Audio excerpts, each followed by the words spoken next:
Topic हमारा है determinant.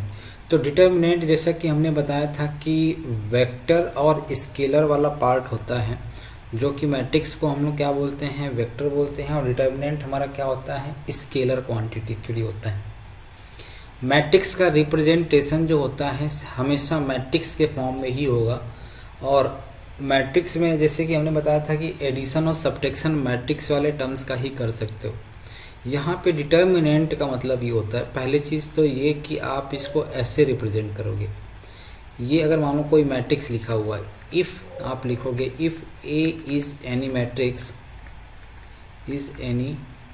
Matrix then this is represented as determinant of A.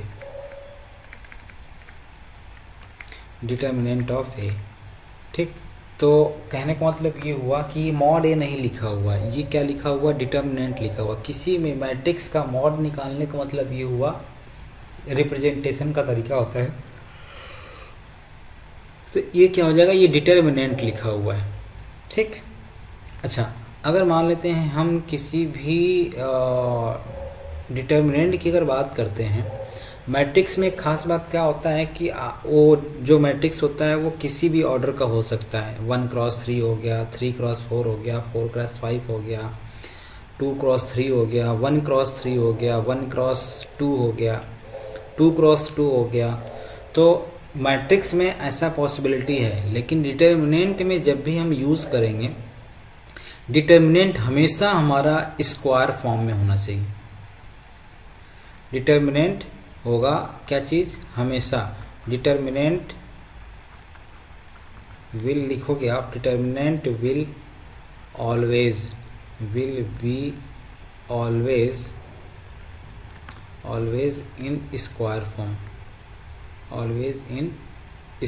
Form, ठीक।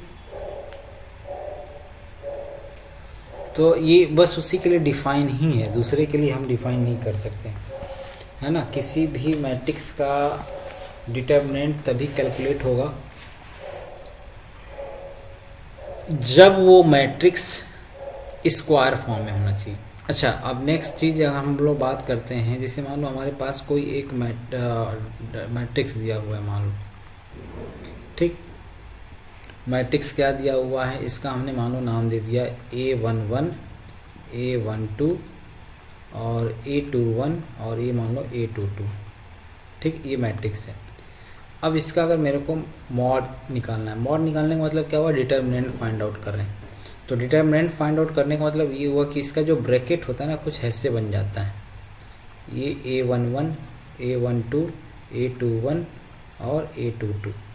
तो इसका जो वैल्यू होता है कैसे करते हैं, देखो, पहले हम लोग क्या करते हैं, प्रिंसिपल डायगोनल को मल्टीप्लाई करते हैं, ये इसको प्रिंसिपल डायगोनल बोलते हैं। और ये प्रिंसिपल डायगोनल की वजह से ही हम आपको बता रहे थे कि ये जो वैल्यू है वो सिर्फ और सिर्फ स्क्वायर के फॉर्म में ही रिप्रेजेंट कर सकते हैं। अगर स्क्वायर मैट्रिक्स होगा नहीं तो हमको प्रिंसिपल डायगोनल मिलेगा ही नहीं।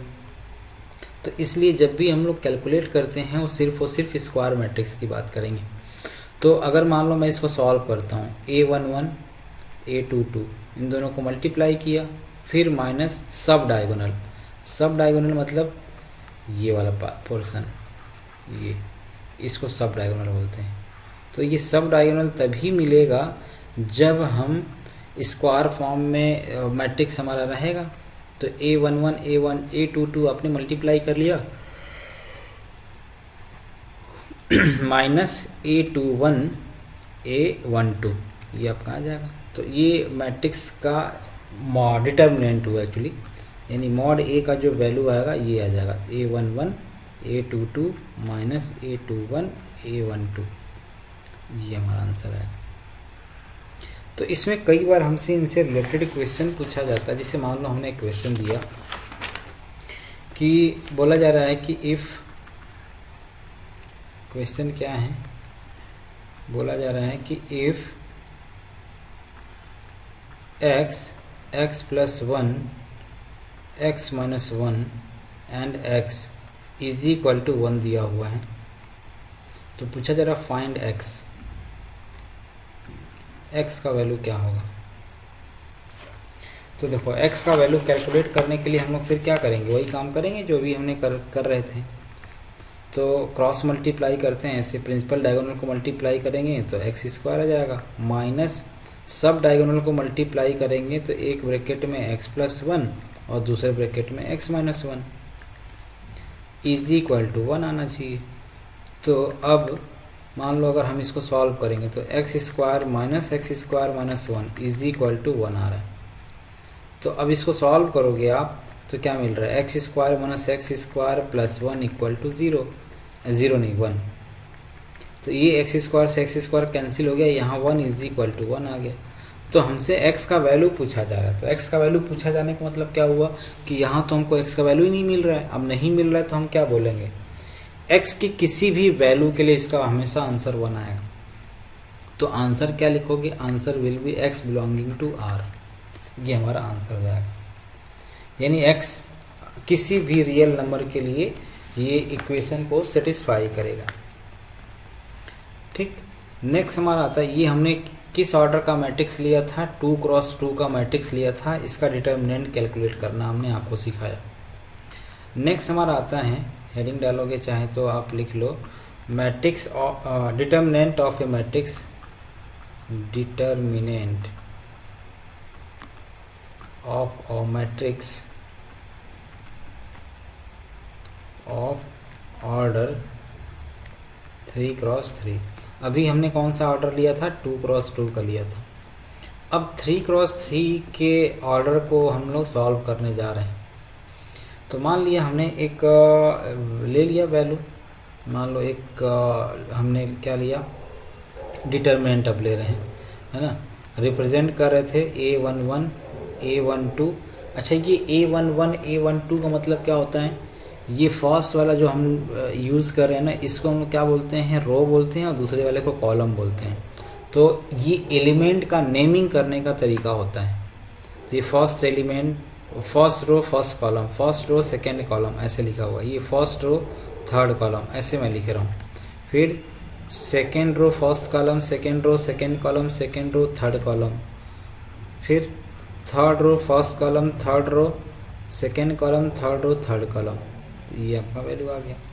अब हम लोग क्या करते हैं, इसको सॉल्व करने का तरीका, ठीक, यानी इसकी वैल्यू हम लोग कैसे कैलकुलेट करेंगे। तो इसमें क्या होता है कि देखो, इसको सॉल्व करने का तो हमारे पास कई सारे तरीके होते हैं। पहला तरीका, अगर मान लो मैं ये ऐसे ले लूँ, मान लो R1 वाइज अगर मैं कैलकुलेट करूँ, expansion in terms of R1 करूँ, तो पहले मैं क्या करूँगा, A11 लिया, फिर इसके बाद इन दोनों का डिटर्मिनेंट कैलकुलेट किया। मतलब इसको और इसको ध्यान से समझना, जब मैं R1 के रेस्पेक्ट में एक्सपेंड करूँगा तो इसको और इसको ढक लूँगा ऐसे हाथ से। अब हमारे पास बचा क्या, जो बच रहा है उसको यहाँ डिटर्मिनेंट के फॉर्म में लिख लो। तो क्या बचेगा, यहाँ लिख लिया A22 और A23, और यहाँ A32 और ये A33 माइनस। अच्छा, अब ये माइनस क्यों यूज़ कर रहे हैं, माइनस इसलिए यूज़ कर रहे हैं कि जो अगला टर्म्स हम R1 के रेस्पेक्ट में एक्सपेंड कर रहे हैं, तो माइनस इसलिए यूज़ किया कि यहाँ पे ये जो A12 दिख रहा है, तो इन 1 और 2 का जो सम होता है वो क्या होता है, ऑड नंबर होता है। ऑड नंबर के सामने हमेशा हम लोग क्या लगाएंगे, माइनस लगाएंगे। यानी अगर ये आप A11 करो तो प्लस आएगा, A12 करोगे तो माइनस आएगा, A13 करोगे तो प्लस आ जाएगा। तो ये माइनस क्या लिखोगे, A12, ठीक, ये A12 आ गया। अब जब इसको आप ढकोगे हाथ से, मतलब इसी के रो साइड को, A12 के रो और A12 के कॉलम साइड को ढक लो, तो आपके पास क्या बचेगा, आपके पास बचेगा A21 A23 फिर A31 और A33, ये बचेगा। फिर अगला टर्म्स में आते हैं। अगला टर्म्स इन द सेंस, आपने अब इसको हटा दिया, अब आपने क्या किया, अगला वाला टर्म्स A13 लिया, तो A13 मान लो आपने यहाँ यूज़ किया, और ये डिटर्मिनेंट है मान लो। A13 को जब आप ढकोगे हाथ से, तो A13 को जब ढकोगे तो इसके रो साइड और इसके कॉलम साइड को ढक लो।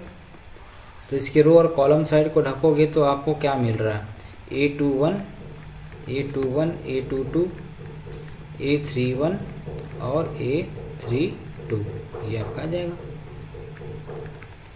ठीक, तो ये आपका वैल्यू आ जाएगा। अब अगर ये वैल्यू आ रहा है तो ये जो 2x2 का डिटर्मिनेंट एक्चुअली बना है, तो इसको तो आप सॉल्व कर ही सकते हो। तो मान लिया हमने A11 और इसको सॉल्व करोगे तो A22 और A33 माइनस A23 A32, फिर माइनस A12 और इसको सॉल्व करोगे तो A21 A21 और A33 माइनस A23 और A32 इसको आप ढके थे, तो इसको और इसको ढकोगे तो A33 A21 A31 A23 है ना, A21 A23 और A31 है ये, तो A31 और A33 है। तो हमने क्या लिखा, A21 A33 A23 और A31, यहाँ A31, फिर प्लस A13 और इसको सॉल्व किया तो A21 और A32 minus A31 A21 A32 और A31 A22 ये आपका रिजल्ट आएगा।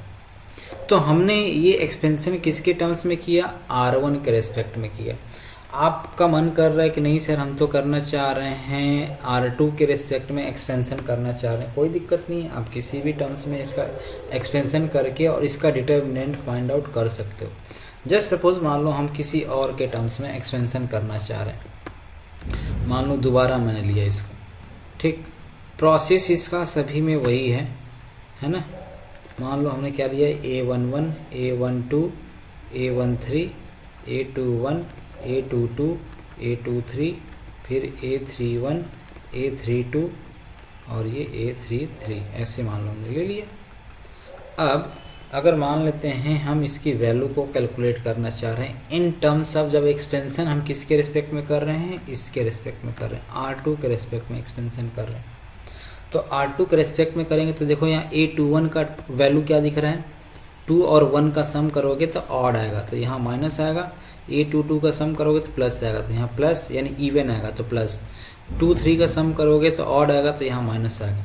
तो मैं क्या करूँगा, इसको लूँगा माइनस A21, ठीक, A21। अब इसके रो और कॉलम साइड के ढक लो, तो रो ये है और इसका कॉलम साइड ये है, तो हमारे पास जो बचा उसको लिख लिया। बचा क्या चीज़, A12 A13 और फिर क्या बचा, A32 और A33, फिर प्लस A22 आ जाएगा, A22। अब A22 को अगर आप लोगे तो A22 हमारा कौन सा, ये आएगा, इसको मैं हटा देता हूँ, इसको मान लो हमने हटा दिया। तो A22 को अगर मान लो आप कंसीडर करोगे तो A22 के रो साइड और कॉलम साइड को ढक लो, ये A22 का रो और ये कॉलम साइड ढक लो। बचा क्या हमारे पास, तो जो बचा उसको लिख लेते हैं। क्या बचेगा, A11 और A13 फिर A31 और A33। अगला वाला माइनस में आएगा, क्या आएगा माइनस में, A23 और फिर उसको रो और कॉलम साइड को आप ढकोगे, इसके रो और कॉलम मतलब यही आएगा, येलो वाला ही आएगा और ये ढकाएगा। लेकिन अभी तो बचा, फिर हमारे पास जो बचा उसको लिखते हैं, कौन सा बचेगा फिर, A11 और A12 फिर A31 और A32 ये बचेगा, ठीक। बस इसको सॉल्व कर लो तो जो रिज़ल्ट आएगा वही इसी के इक्वल आएगा। जो अभी हमने ऊपर वाला कैलकुलेट किया था, इसका रिज़ल्ट और इसका रिज़ल्ट सेम ही आएगा। आपको अलग दिख रहा होगा लेकिन आप कैलकुलेट करोगे तो वही आएगा। मान लो आपको मन कर रहा है नहीं सर हम तो R1 के रेस्पेक्ट में नहीं एक्सपेंड करना चाहते हैं, C1 C2 C3 के रेस्पेक्ट में एक्सपेंड करना चाह रहे हैं, कोई डाउट, कोई प्रॉब्लम नहीं है, आप वैसे भी एक्सपेंड कर सकते हो, नो प्रॉब्लम, ठीक है। जैसा मतलब आपको अगर सूटेबल लगे वैसे हिसाब से इसको एक्सपेंड कर दो, रिज़ल्ट वही आएगा, कोई दिक्कत नहीं। तो जैसे मान लो हमने क्या किया, क्वेश्चन हमने दिया एक्सपेंशन से रिलेटेड ही, तो एक क्वेश्चन है हमारा, क्या है क्वेश्चन दिया गया, कि दिया हुआ है, इसको डेल से भी कई बार रिप्रेजेंट किया जाता है। ये दिया हुआ है 1 3 -1 0 1 2 1 2 एंड 3। इसकी वैल्यू को कैलकुलेट करना है। तो इसकी वैल्यू को कैलकुलेट करना है तो आप चाहे जैसे कर लो, कोई प्रॉब्लम नहीं। एक्सपेंशन जैसे करना है वैसे कर लो। तो देखो हमने क्या किया, हम जनरली क्या करेंगे, R1 के रेस्पेक्ट में ही एक्सपेंशन करेंगे। इन जनरल हम लोग को सूटेबल लगता है तो इसलिए हमने ऐसे ही कर लिया। तो मान लो अगर मैं 1 लिया तो 1 लूँगा तो ये और इसको ढक दूंगा तो हमारे पास बचेगा 1 2 2 3, ये बच जाएगा 1 2 2 3। फिर -3 और -3 इसको और इसको ढकोगे तो हमारे पास क्या बचेगा 0 2 1 3। फिर -1 और किसको किसको रखोगे, रो और ये, तो यानी 0 1 1 2 0 1 1 2, ये आपका वैल्यू आएगा। अब बस इसको सॉल्व कर लिया। सॉल्व करोगे तो 1 इंटू कितना आ जाएगा 3 -4, फिर -3 इंटू 0 -2, 3 इंटू 0 0 आ जाएगा, 0 और 2 इंटू 1 2 आ जाएगा तो 0 -2, फिर -2 इंटू 2 -0 और -1 तो 0 -1 हो जाएगा। ठीक, तो यहाँ क्या आएगा, यहाँ -1 और इसको मल्टीप्लाई करोगे 3 2 जब +6 आ जाएगा, और यहाँ 2 और -1 मल्टीप्लाई करो तो +2 आएगा, तो 8 -1 यानी 7 आ जाएगा। ठीक, 6 2 8 -1 7, कुछ गड़बड़ हो रहा है।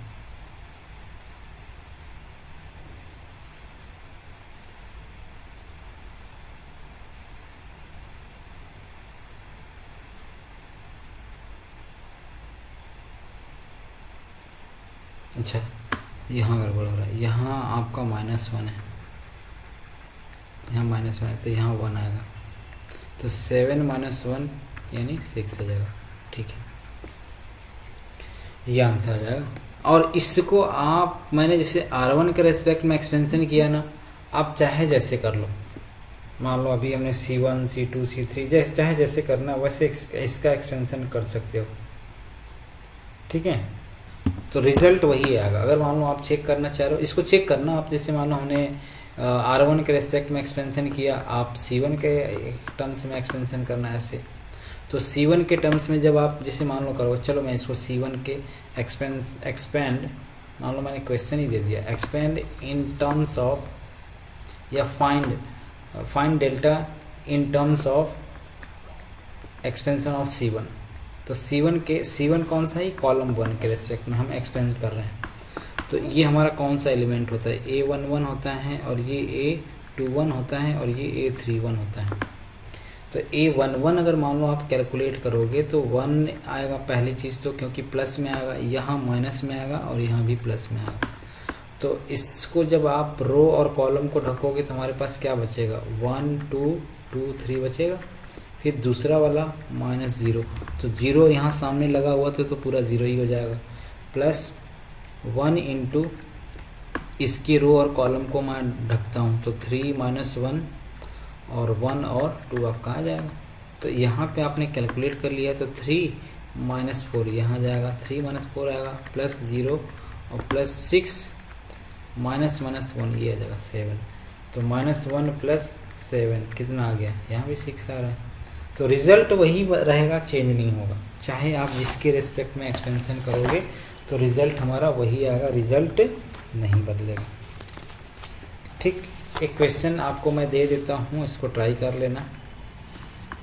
क्वेश्चन हमारा दिया हुआ है, ये 2 क्रॉस 2 का है, छोटा सा क्वेश्चन है। ये साइन थीटा दिया हुआ है, ये कॉस थीटा दिया हुआ है, यहाँ माइनस कॉस थीटा और ये साइन थीटा दिया हुआ है।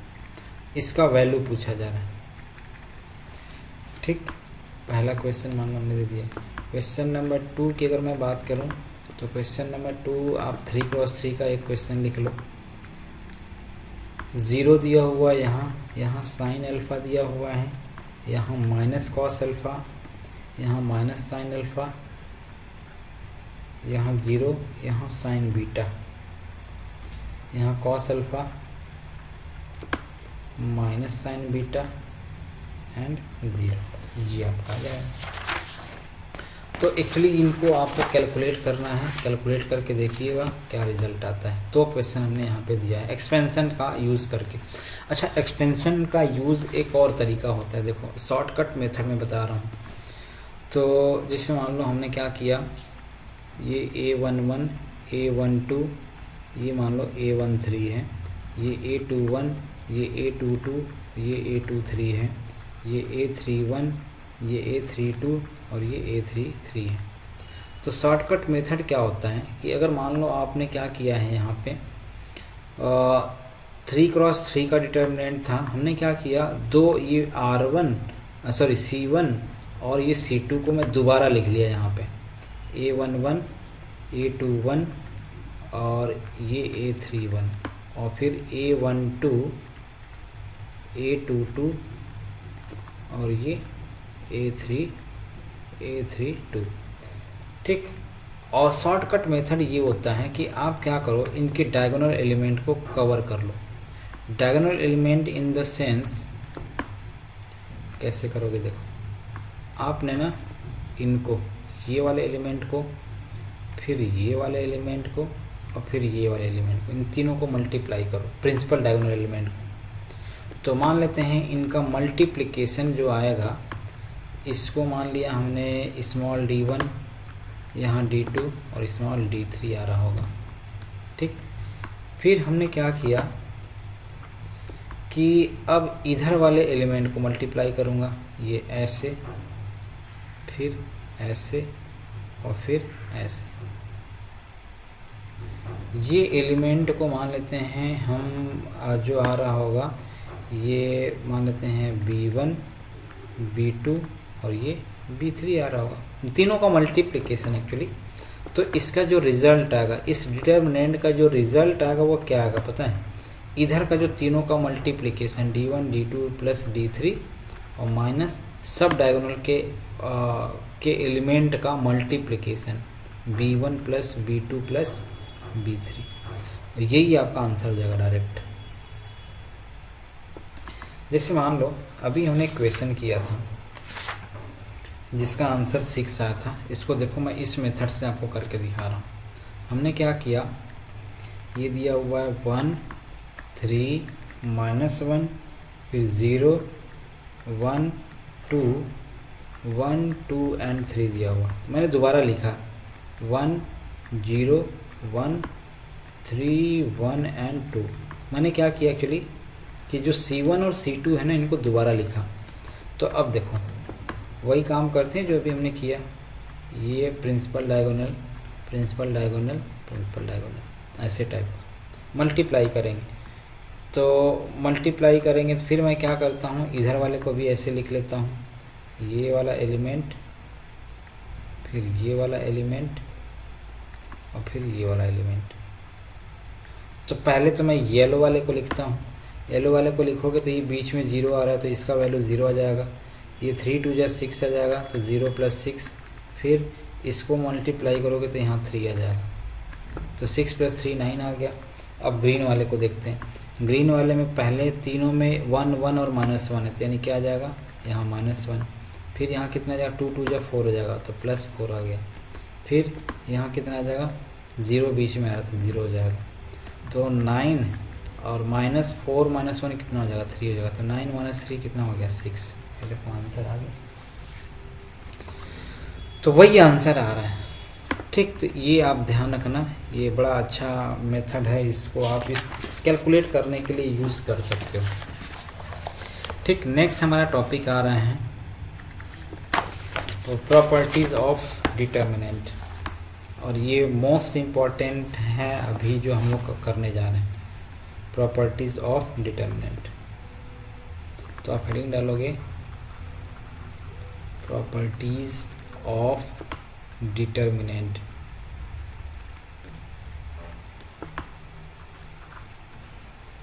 ठीक। इसमें क्या होता है, जैसे मान लो अगर मैं पहले प्रॉपर्टी की बात करूं, पहला प्रॉपर्टी, ठीक है, तो पहला प्रॉपर्टी क्या है कि the value of the determinant value of the determinant does not change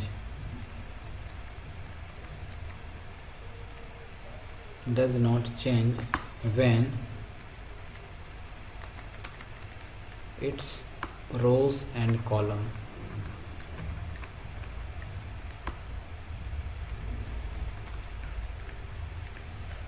are interchanged.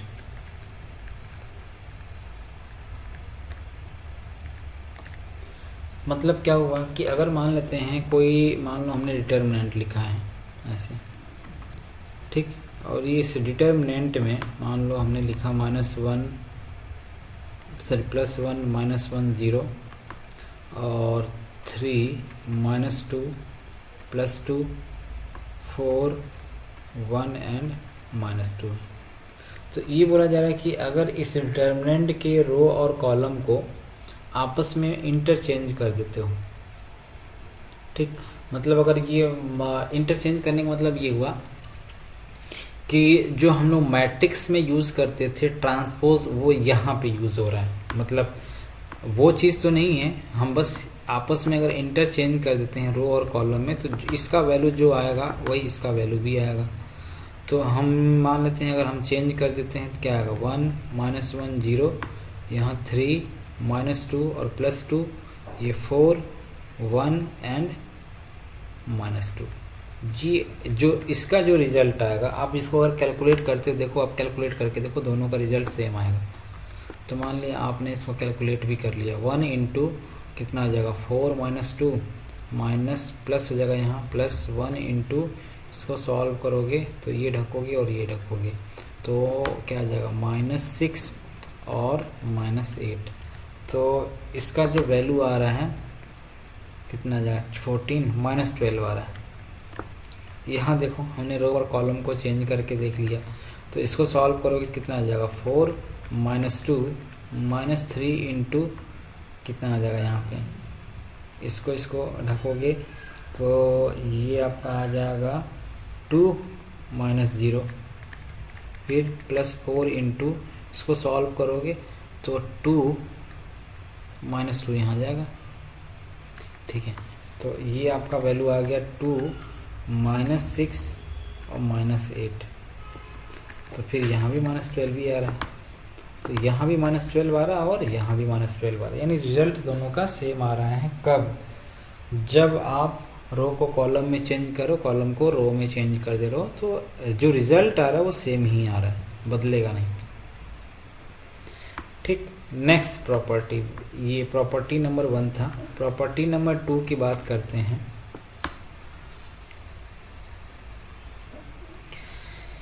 If any 2 रो और column of determinant are interchanged, the value of determinant is multiplied by -1। तो अगर मान लेते हैं if, यहाँ लिखोगे if any two rows or column of a determinant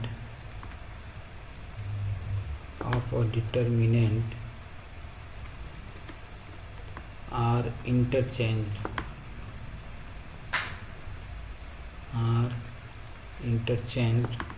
then the value of determinant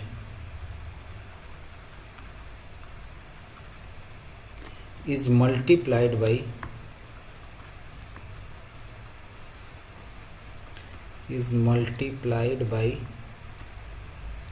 -1। मतलब ये हो रहा है, देखो ये ऊपर वाला जो क्वेश्चन था उसी को मैं लेके चल रहा हूँ। उसमें हम क्या करते हैं, मान लो इसका वैल्यू -12 आ रहा था।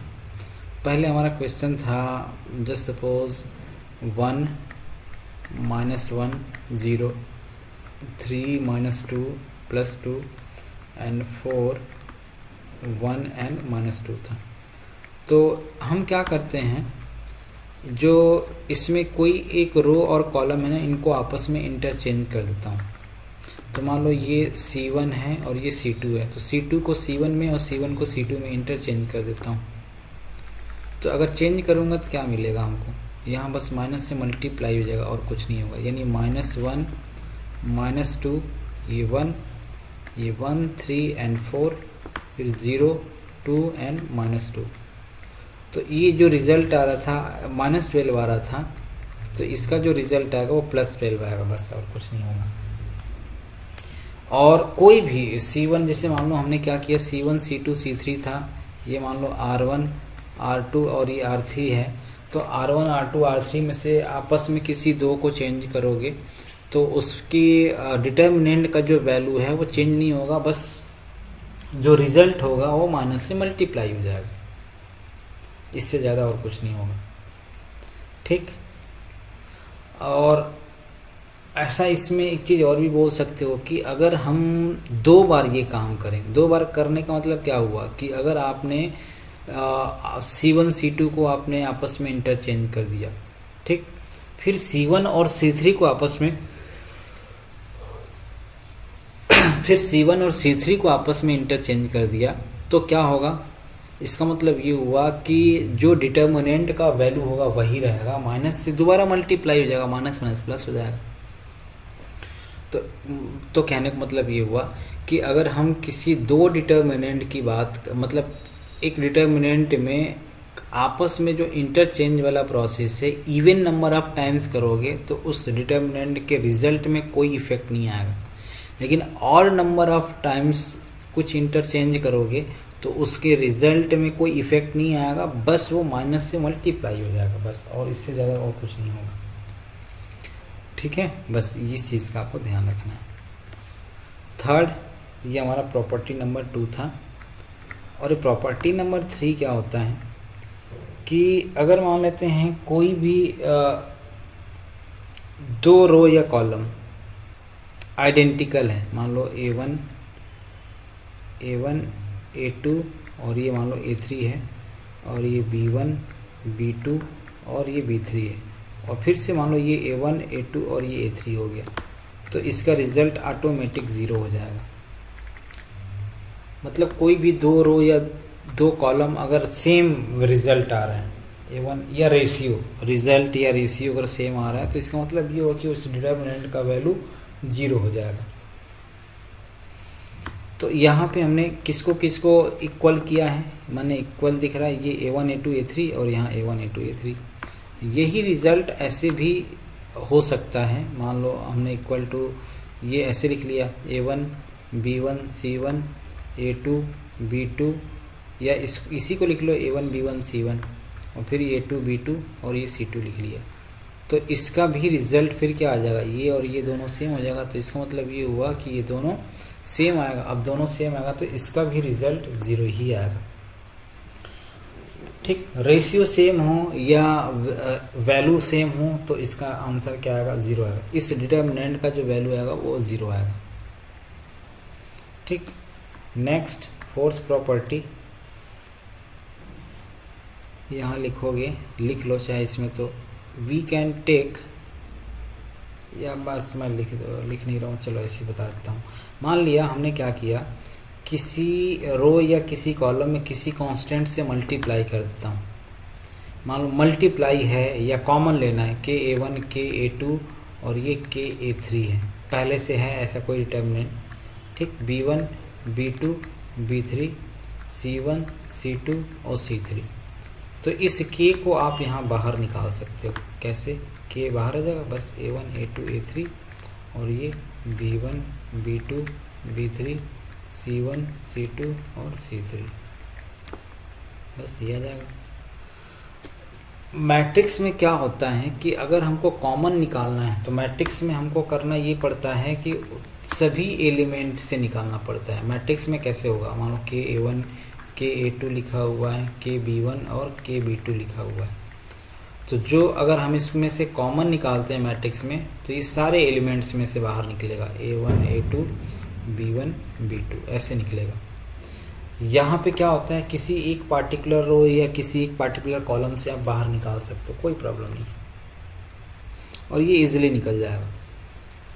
ठीक, तो अब ऐसा भी तो हो सकता है कि मान लो हमने पहले रो से के निकाला, यहाँ पे कोई मान लेते हैं कोई और कांस्टेंट है, ये k1 है, मान लो यहाँ k2, सभी में मान लो k2 आ गया, यहाँ k2, तो यहाँ k आएगा, यहाँ k2 आ जाएगा, या k1 k2 आ जाएगा।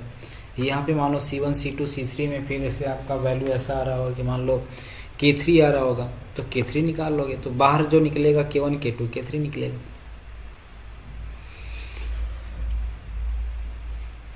ठीक है, तो ऐसे हम लोग कॉमन निकालते हैं।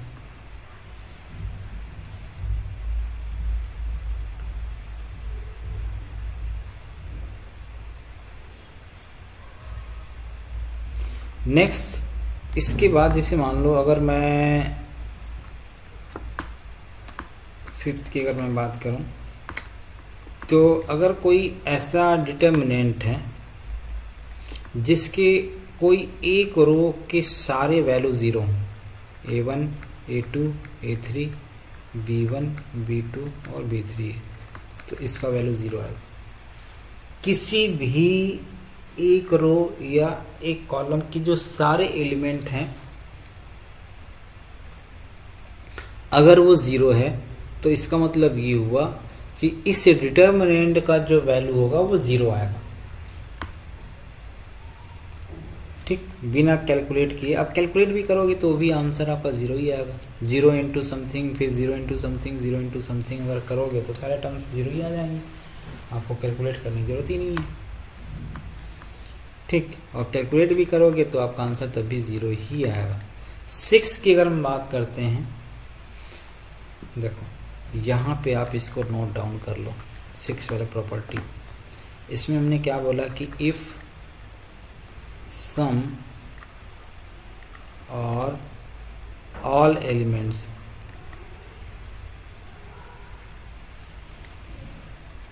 ऑफ अ रो और column of a determinant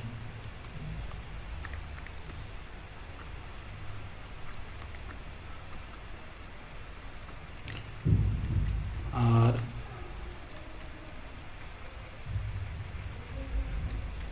as sum of two or more terms, then the determinant can be expressed as sum of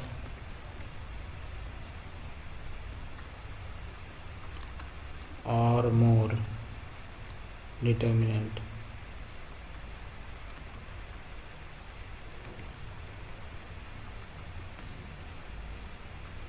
ठीक, कहने का मतलब क्या हुआ कि अगर मान लो हमारे पास डिटर्मिनेंट कुछ ऐसे दिया हुआ है, मान लो a1 प्लस लेमडा 1 है, और फिर a2 प्लस लेमडा 2 और a3 प्लस लेमडा 3 मान लो दिया हुआ है, और ये हमारा b1 b2 b3 है, c1 c2 c3 है।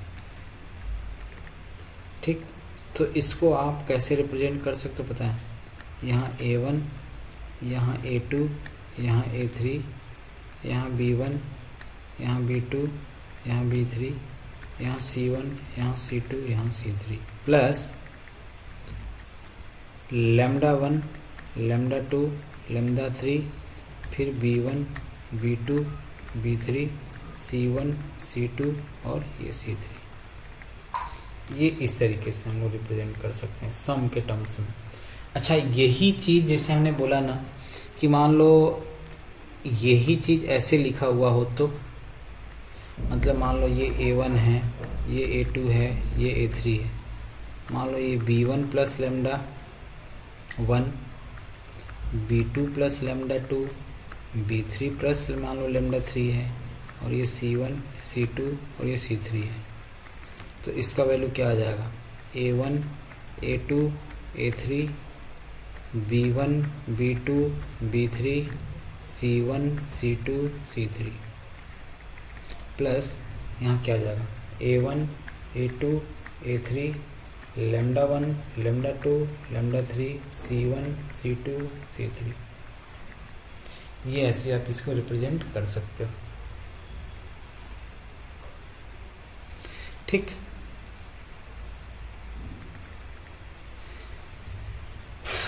एक चीज़ और, अगर मान लो आपके पास ऐसा होता है, मान लो यहाँ पे आपने μ1 μ2 और μ3 कर दिया, तो क्या आप दोनों को एक साथ अलग अलग कर सकते हो? नहीं, ऐसा नहीं कर सकते आप। आपको यहाँ पे किसी एक रो या किसी एक कॉलम के साथ ही ऐसा कर सकते हो। मतलब अगर मान लो ये μ1 है, ये μ2 है और ये μ3 है, तो आप इसको ऐसे ही लिखना पड़ेगा।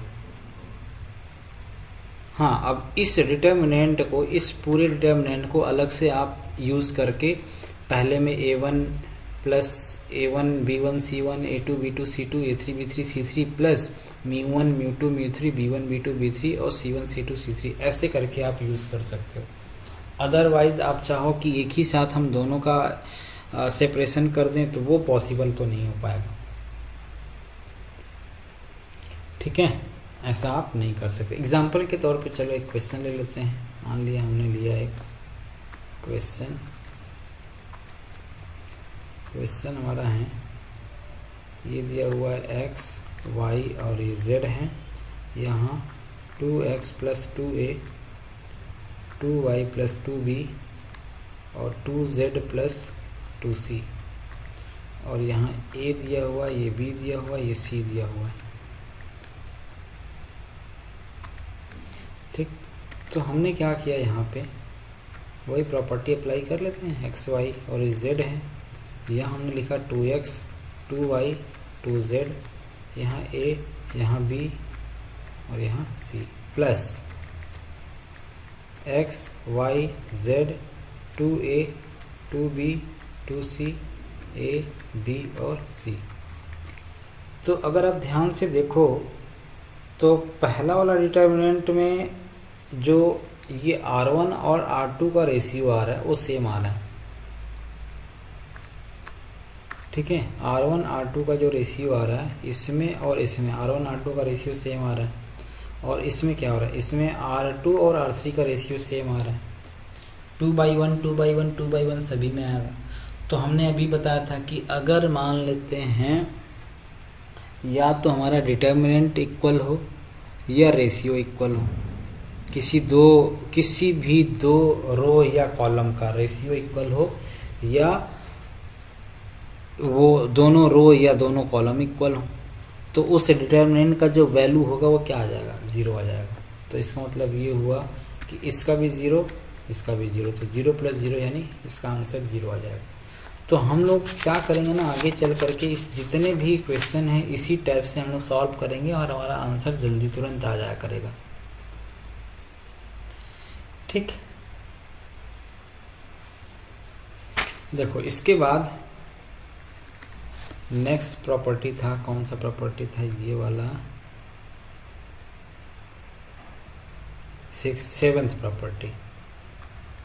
ये 7th प्रॉपर्टी के बारे में डिस्कस कर लेते हैं। 7th प्रॉपर्टी में क्या बोला जा रहा है कि अगर मान लेते हैं हमारा कोई भी एलिमेंट, जैसे मान लो ऐसे दिया हुआ है, मैं इसके बारे में लिख नहीं रहा हूँ, मान लो हमने ले लिया A1 A2 A3 फिर B1 B2 B3 C1 C2 और ये C3 है। ठीक, तो डेल्टा 1 को अगर मान लो हम रिप्रेजेंट करते हैं ऐसे, मान लो डेल्टा 1 को रिप्रेजेंट कैसे कर रहे हैं, यानी इसका जो रिजल्ट आएगा वही आएगा, लेकिन क्या किया हमने वो बताने जा रहा हूँ। KB1 फिर A2 प्लस KB2 फिर A3 प्लस KB3 फिर B1 B2 B3 फिर C1 C2 एंड C3। तो हमने किया क्या किया, ये यहाँ पे कि R1 इज इक्वल टू, हमने लिखा R1 is equal to R1 plus K into R2 लिखा। ये ऑपरेशन यूज़ किया मैंने, ठीक। R1 इज इक्वल टू यानी के में हमने R2 में हमने के से मल्टीप्लाई कर दिया और किसको में ऐड कर दिया R1 में। तो जो हमारा रिजल्ट आएगा डेल्टा और डेल्टा 1 का रिजल्ट दोनों का सेम ही आएगा, अलग अलग नहीं आएगा। अच्छा, यही चीज़ जो हमने यहाँ पे किया है, हम कुछ भी और अलग भी कर सकते हैं। कुछ भी अलग मतलब कि हुआ कि मान लो हमको ज़रूरत पड़ा तो हमने क्या किया, let R1 is equal to R1 minus K into R3 कर दिया, कोई दिक्कत नहीं है। C1 is equal to C2 minus C1 minus K C3 कर दिया। अच्छा, एक इसमें खास बात बस आपको ध्यान रखना है कि अगर आप यहाँ पे C1 यूज़ कर रहे हो तो C1 यहाँ आप C1 ही लिखना है। यहाँ R1 यूज़ करो तो यहाँ R1 लिखना। जैसे मान लो हमने C1 लिखा तो मैं ऐसे नहीं लिख सकता, C2 माइनस C3 ऐसे लिखोगे तो फिर गड़बड़ हो जाएगा। हमको क्या करना है, C1 में ही रखना है वैल्यू को। आपको क्या करना पड़ेगा, C1 plus C2 minus C3, ठीक है। C1 को भी इसमें इंक्लूड करना है, ठीक है, इंक्लूड होना चाहिए।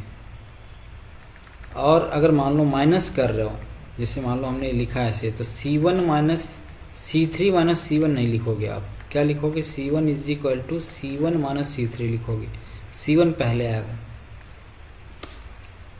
R1 अगर रुक रहे हो तो R1 में से आप यूज़ करोगे R1 माइनस R3 यूज़ करोगे। R2 लिख रहे हो तो R2 माइनस R3 ऐसे टाइप से यूज़ करोगे, अदरवाइज रिजल्ट आपका फिर गड़बड़ आने लगेगा, ठीक है। ये वैल्यू आएगा। जैसे मान लो एक क्वेश्चन छोटा सा लेके चलते हैं, इसी प्रॉपर्टीज़ का यूज़ करके हमने क्या किया,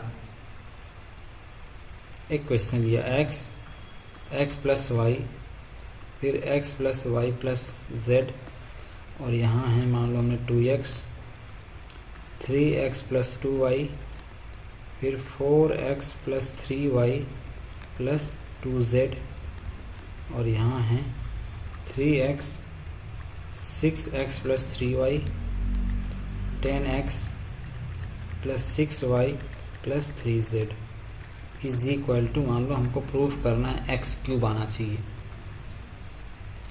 ठीक है। तो क्वेश्चन क्या दिया, प्रूफ दैट करके, प्रूफ दैट इसका जो रिजल्ट आएगा वो एक्स क्यूब आएगा। तो देखो मैं क्या करता हूँ, कुछ प्रॉपर्टीज़ अप्लाई करता हूँ जिससे कि हमारा कुछ छोटा बन जाए। तो मैंने क्या किया, R2 लिखा, R2 माइनस 2R1 कर दिया, R2 is equal to R2 minus 2R1 कर दिया, और R3 is equal to R3 minus 3R1 कर दिया,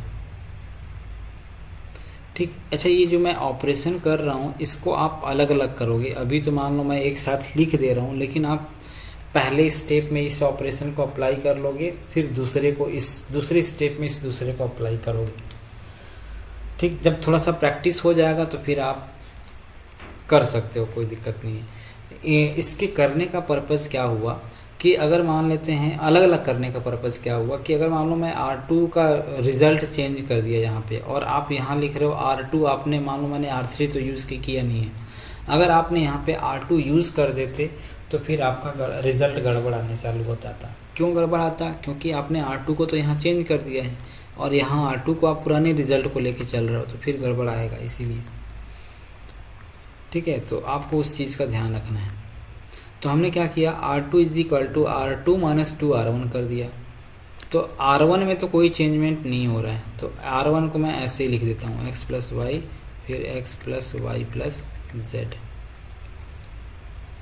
R2 माइनस 2R1 करोगे तो यहाँ क्या आ जाएगा, 0। 2R1 कर रहे हो ना, यहाँ 2 मल्टीप्लाई कर रहे हो, तो 2y से 2y कैंसिल हो जाएगा, 3x माइनस 2x कितना हो जाएगा, x हो जाएगा। फिर यहाँ पे भी आप 2 से मल्टीप्लाई करो तो 2z कैंसिल हो जाएगा, 3y माइनस 2y y हो जाएगा, 4x माइनस 2x कितना हो जाएगा, 2x ही हो जाएगा, तो 2x प्लस वाई प्लस 0 हो जाएगा, ठीक। ये आपका आ गया। Next 3x x minus 3x, यानी 3x माइनस 3x यहाँ 0 हो जाएगा। 6x+3y है, 3 से मल्टीप्लाई को 3y कैंसिल हो जाएगा, 6x माइनस 3x कितना हो जाएगा, 3x हो जाएगा। वहाँ 3 से मल्टीप्लाई को 3z कैंसिल हो जाएगा, तो 10x माइनस 3x कितना हो जाएगा, 7x, और 6y माइनस 3y कितना हो जाएगा, 3y। तो ये रिजल्ट आपका आएगा। ठीक, अब आपने क्या किया, दोबारा से आप और प्रॉपर्टी चाहो तो आप यूज़ कर सकते हो, अदरवाइज अगर मैं C1 के रेस्पेक्ट में x को एक्सपेंड करूँ तो हमारा रिजल्ट तुरंत आ जाएगा। लेकिन मैं एक आध प्रॉपर्टी और अप्लाई कर लेता हूँ। तो कौन सा प्रॉपर्टी यूज़ करता हूँ, मान लिया मैंने R3 को चेंज कर दिया थोड़ा, R3 is equal to R3 minus 3R2 use कर लिया। क्यों ऐसा, थोड़ा रिज़ल्ट जितना छोटा हो जाएगा उतना ही कैलकुलेशन में हमको आसानी होगी। तो अब यहाँ देखो R3 चेंज हो रहा है, यहाँ R3 को चेंज कर रहे हैं ना, तो R3 को ही बस यूज़ करेंगे, बाकी हमारा सारी वैल्यू वैसी रहेगी। तो x plus y plus z ये आ गया, और R2 को भी नहीं चेंज कर रहे हैं तो यही रहेगा x, फिर 2x प्लस वाई हो जाएगा। R3 को हम चेंज कर रहे हैं, तो R3 को चेंज कैसे कर रहे हैं, R3 माइनस 3R2, तो R3 माइनस 3R2 तो ये तो ज़ीरो ही होगा, 3R2 तो यहाँ भी ज़ीरो हो जाएगा, और यहाँ 6 करोगे तो यहाँ हो जाएगा x, और यहाँ बस x ही होगा बस। अब इसको क्या कर लो, एक्सपेंड कर दो इन टर्म्स ऑफ C1। तो C1 के टर्म्स में अगर मान लो आप एक्सपेंड करोगे इसके टर्म्स में इधर से, तो हमको क्या मिलेगा, एक सिंगल टर्म्स मिलेगा x, बाकी तो सब 0 0 हो जाएगा। तो x इंटू दो डिटर्मिनेंट, इसको ढक लिया और इसको ढक लिया, तो x स्क्वायर माइनस 0 ही आएगा। तो x into x square multiply करो तो क्या मिलेगा, x क्यूब आ जाएगा, और यही हमारा आंसर हो जाएगा। ठीक, और यही तो हमको प्रूफ करना था, x क्यूब ही तो लाना था, तो ये हो जाएगा। ठीक है,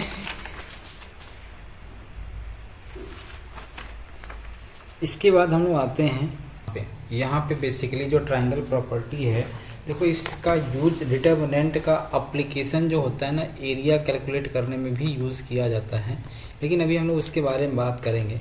फिलहाल जैसे मान लो हमने क्या किया, एक प्रॉपर्टी जैसे है शॉर्टकट बोल सकते हो ट्रायंगल प्रॉपर्टी। अगर मान लो अपर ट्रायंगुलर मैट्रिक्स और लोअर ट्रायंगुलर मैट्रिक्स का जो पोर्शन होता है उसका डिटर्मिनेंट आप कैलकुलेट करोगे तो वो क्या आएगा, उसके बारे में बताने जा रहा हूँ। तो ये शॉर्टकट वैल्यू है, बस इसको मेमोराइज कर सकते हो, बाकी कोई रिजल्ट नहीं है ये। A1 A2 A3 0, और मान लेते हैं, मान लो हमने 0 ले लिया, फिर B2 फिर B3 फिर 0 0 और ये C3 हो गया। तो इसका जो रिज़ल्ट आएगा, वो ये A1 B2 और C3 आ जाएगा।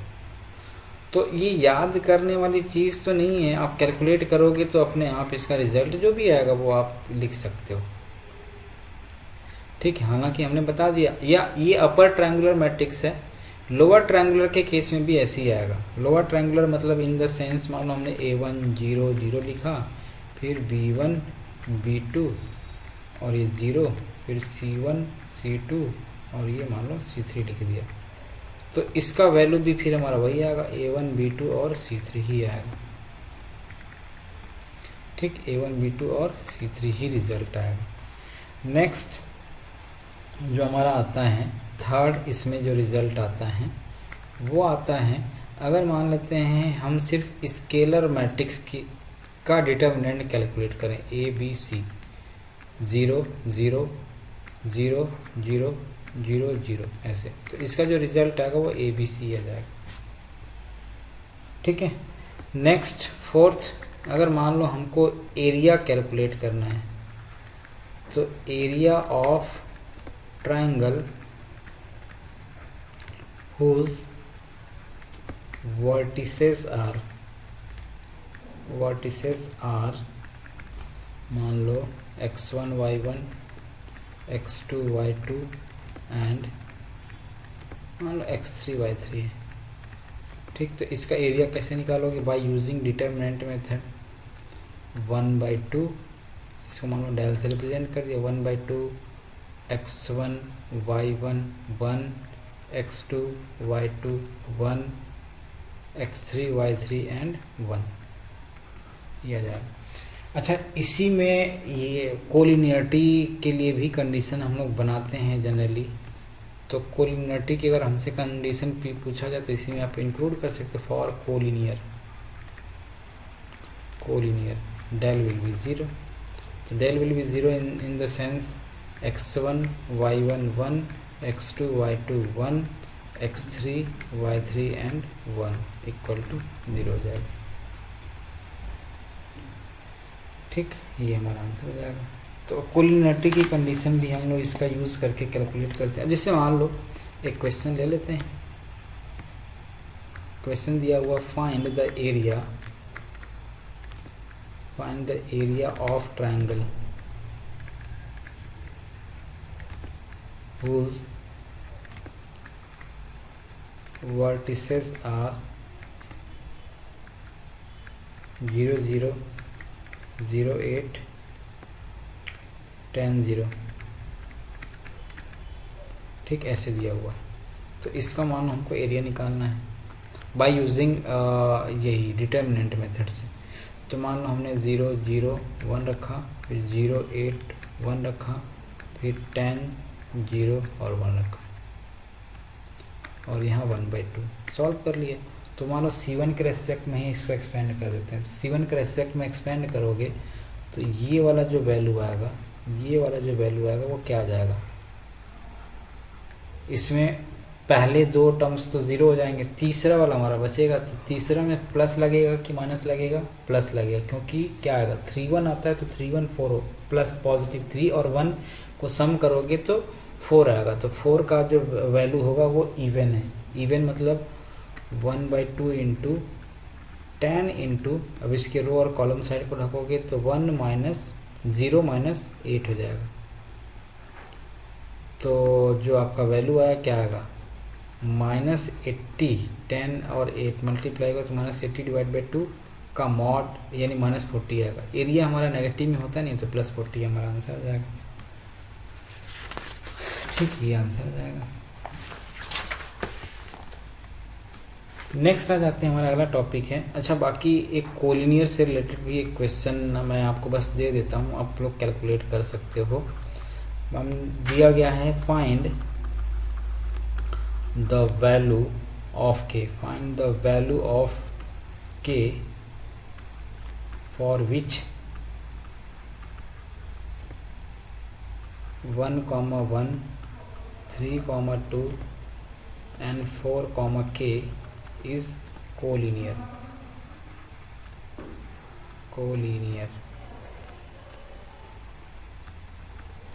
तो k का जो वैल्यू आएगा, मैं आंसर लिख देता हूँ यहाँ पे, बाकी आप कैलकुलेट करना। k का जो वैल्यू आएगा वो आएगा 5/2। तो बस यहाँ 1/2 नहीं लगेगा, इक्वल टू 0 कर देना, इक्वल टू 0 करके k का वैल्यू निकाल लेना, तो वही हमारा आंसर हो जाएगा।